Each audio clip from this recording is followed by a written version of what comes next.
শান্তি আলোচনায় বসার আগে তেহরানের শর্ত মেনে কাতার ও বিভিন্ন ব্যাংকে বাজেয়াপ্ত ইরানের ৬ বিলিয়ন মার্কিন ডলার ছেড়ে দিতে রাজি হয়েছে ওয়াশিংটন। ইরানের তাসনিম নিউজ আর ব্রিটিশ গণমাধ্যম রয়টার্স এমন খবর দিলেও অস্বীকার করেছে হোয়াইট হাউস। নাম প্রকাশে অনিচ্ছুক যুক্তরাষ্ট্রের কর্মকর্তারা বলছেন, হরমুজ প্রণালীতে নিরাপদ চলাচল নিশ্চিত হলেই কেবল কাতারের বাজেয়াপ্ত ইরানের ৬ বিলিয়ন মার্কিন ডলার হস্তান্তরের বিষয়ে সিদ্ধান্ত হবে। ২০১৮ সালে বাজেয়াপ্ত করা এই অর্থ ২০২৩ সালে ছেড়ে দেওয়ার কথা থাকলেও শেষ মুহূর্তে তা আর হতে দেয়নি ওয়াশিংটন।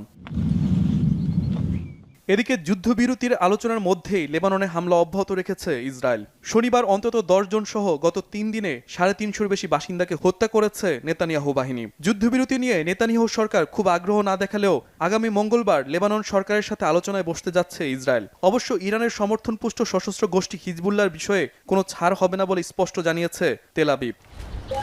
শহীদ আরাফাত, বাংলাভিশন, নিউজ ডেস্ক। এদিকে ইরানে চাপিয়ে দেওয়া সহিংসতা আর রক্তপাত বন্ধ করে শান্তি ফেরানোর আশায় পাকিস্তানে বৈঠক শুরু হলেও কূটনৈতিক এই প্রক্রিয়া ঘিরে আছে সন্দেহ আর অনিশ্চয়তার জাল।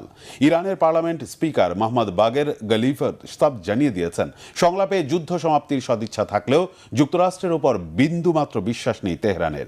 ইরানের সর্বোচ্চ ধর্মীয় নেতা মোস্তফা খামেনির বিশেষ বার্তায়ও একই সুর। বলছেন, যুদ্ধবিরতি চললেও মার্কিন সাম্রাজ্যবাদের পতন সবার কাছে স্পষ্ট হয়ে গেছে। হিজল জুবারের ডেস্ক রিপোর্টে বিস্তারিত।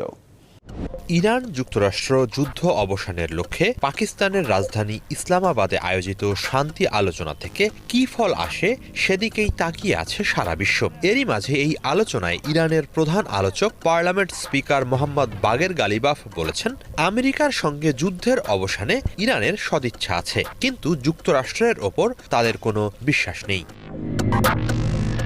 ১০ এপ্রিল রাতে উচ্চ পর্যায়ের ইরানি প্রতিনিধি দল নিয়ে ইসলামাবাদে পৌঁছে এই বার্তা দেন তিনি। প্রতিনিধি দলের সদস্য হিসেবে গালিবাফের সঙ্গে পাকিস্তানে পৌঁছান ইরানের পররাষ্ট্রমন্ত্রী আব্বাস আরাকচি, সুপ্রিম ন্যাশনাল কাউন্সিলের সেক্রেটারি মোহাম্মদ বাগের জোলকাদর, ডিফেন্স কাউন্সিলের সেক্রেটারি আলী আকবর আহমদিয়ান, কেন্দ্রীয় ব্যাংকের গভর্নর আব্দুল নাসের হেম্মাতি সহ আরও কয়েক আইন প্রণেতা।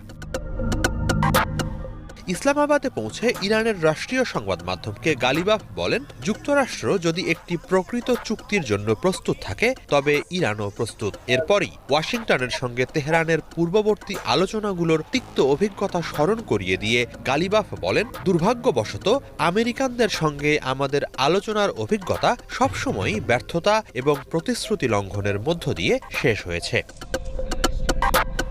এদিকে চলমান যুদ্ধে দেশবাসীর জোরালো সমর্থনের ভূয়সী প্রশংসা করে ইরানের সর্বোচ্চ ধর্মীয় নেতা মোস্তফা